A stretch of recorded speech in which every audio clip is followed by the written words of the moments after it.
Hidden away up in the hills above Kingston, Ross and his son Simba lead us to one of their small farms. Planted alongside his vegetables, the remains of his most valuable crop. For more than 2 decades, Ross has been growing and selling marijuana, or ganja as it's known locally. Last year, police raided his fields. You can go in shop in America, someplace, and buy it. No arrest. And in Jamaica, you have police going around and destroying these valuable plants. Jamaica is the biggest producer of marijuana in the Caribbean, but the drug is illegal here. Anti-narcotics units burn acre after acre every year.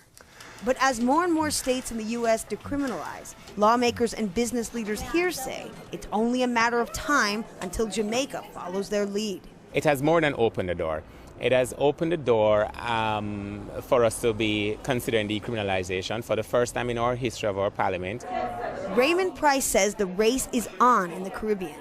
The political force behind a movement making its voice heard, he says it's time to capitalize on a huge economic opportunity. And one which could make a big difference to a country saddled with some of the biggest debt in the world.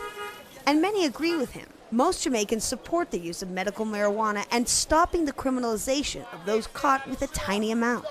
Many also support full legalization, 6 out of 10 according to a recent survey. But in this conservative country, the government is walking a very fine line because there are powerful voices that oppose such a move. The Minister of Health says the government must listen to the country's religious leaders and their supporters. And it's not just the church. There are citizens of Jamaica, there are families who have been impacted by their own children using ganja. But for tens of thousands of Jamaicans, ganja is more than a product. For Rastafarians like Ross, the daily use of marijuana is a religious right, not a crime. He says it can be the healer of the nation. But whether it can be legally remains to be seen. Rachel Levin, Al Jazeera, Kingston, Jamaica.